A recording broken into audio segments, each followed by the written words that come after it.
Olá, Elivaldo, bom dia. Bom dia, Nádia, tudo bem? Tudo ótimo, graças a Deus. A gente começa aqui com o Elivaldo comentando que o governo do estado está impedido de contratar novos servidores e de dar aumento aos funcionários públicos estaduais, segundo o secretário de Administração Franzé Silva, porque o crescimento da folha de pagamento atingiu 121%, colocando o Piauí entre os 5 estados, Elivaldo, que mais elevaram os seus gastos com servidores públicos nos últimos anos no Brasil. Em maio, o estado chegou a gastar 47,22% da receita corrente líquida para pagar os servidores, ultrapassando aí o limite de prudencial da Lei de Responsabilidade Fiscal.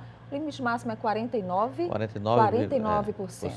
Então está muito perto e por isso o estado está praticamente em sinal de alerta, quase já chegando mesmo no vermelho. E a tendência é chegar a esse limite. Por que a tendência é chegar? Porque mesmo tendo sido aprovada uma lei recente na Assembleia Legislativa, que exatamente causa dificuldades para ganhos automáticos de diversas categorias, mas há certos grupos do funcionalismo que estão conseguindo revisões nessa lei, como, por exemplo, os servidores administrativos e técnicos da UESP. Ficaram fora da lei e terão o seu plano de ascensão funcional restabelecido, garantido. E, com isso, há uma expectativa de incrementos em salários, em gratificações, enfim, um crescimento tido como vegetativo da folha de pagamento. Então vai ser necessário um esforço muito grande da Secretaria de Administração e Previdência no sentido de garantir o Estado livre de qualquer dificuldade provocada pela Lei de Responsabilidade Fiscal. Agora, em âmbito nacional, a gente vai ver que o jornalista Kennedy Alencar, do SBT, entrevistou com exclusividade ontem o presidente interino Michel Temer. Na pauta, a crise econômica e as reformas que o governo tenta implementar para frear a recessão econômica no país. O presidente Michel Temer falou também sobre os limites para os gastos com saúde e educação. Veja. Temos um déficit de 170 bilhões e 500 milhões, graças a Deus.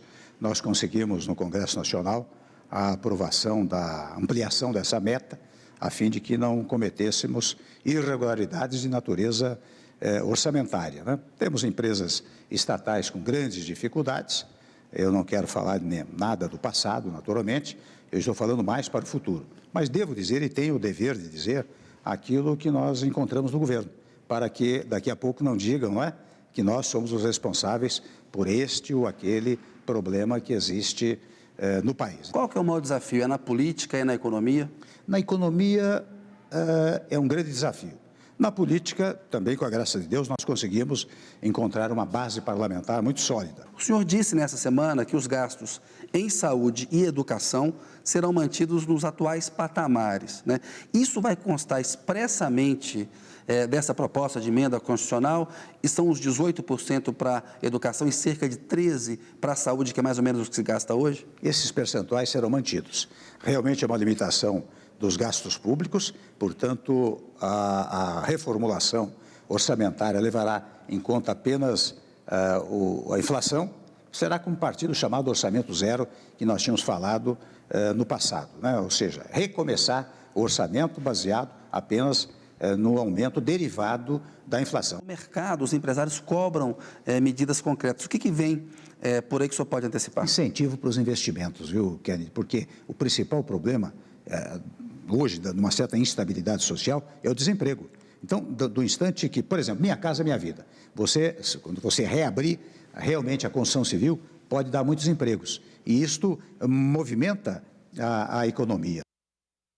Tem que fazer a roda girar de novo. Verdade. O desafio econômico é hoje o número 1 do governo provisório do presidente Michel Temer. E ele falou também sobre um dos momentos até agora mais polêmicos do seu governo, que também foi abordada nessa conversa com o jornalista Kennedy Alencar, sobre a recriação do Ministério da Cultura, que ele extinguiu assim que assumiu e agora teve que voltar atrás depois de muitas manifestações.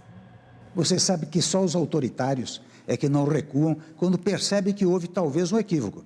No caso da cultura, por exemplo, interessante, na minha cabeça sempre existiu o MEC. MEC é Ministério da Educação e Cultura. Entretanto, num dado momento, quando eu pensei nisso, quando pensei em reduzir os ministérios, porque veja bem, qual foi o grande clamor popular? Foi que nós reduzíssemos os ministérios. E eu os reduzi, não é? Reduzi 10, 9 ministérios, mais ou menos, e depois começou essa coisa da cultura, dizendo que tinha que ser apartado, etc. Quando eu vi uma grande queixa, que depois eu detectei, Kennedy, que não era exatamente apenas daqueles que patrocinam a cultura no país, mas era um movimento político, e vou revelar por quê, eu peguei e votei, bom, tanto faz. Se for secretaria, vai ter o mesmo orçamento, vai ter os mesmos incentivos, a Lei Rouanet continua em vigor, mesmo será poder aplicado, de fogo. mesmo modelo, não é? Mas também eu vou ficar suportando objeções ao longo do tempo, pois então que se restaure o Ministério, não tenho a menor dúvida disso. Agora, interessante, você sabe que eu recuperei o Ministério e os prédios continuam ocupados, né? O que está revelando que o movimento é um movimento político. Político partidário. Agora, o presidente falou aí que não suporta tantas pressões assim, ou tantas manifestações, e também por causa disso, essa semana foi aprovado aí um reajuste para os servidores públicos federais nos vários níveis, e inclusive também nos vários poderes, executivo, legislativo, judiciário, e justamente por isso, porque primeiro o presidente disse que já estava previsto no orçamento esse aumento, mesmo com essa meta fiscal deficitária que nós vamos fechar o ano de 2016, mas também porque ele disse que vai ficar em paz aí, pelo menos por uns 4 anos, o Brasil, sem tantas manifestações, porque a gente sabe que no ano passado enfrentamos muitas greves federais, inclusive, por causa dessa tentativa de reajuste. E é o que todo mundo deseja, é a estabilidade política e, sobretudo, a estabilidade econômica para que o país possa encontrar algum sinal, alguma luz no túnel para voltar a crescer.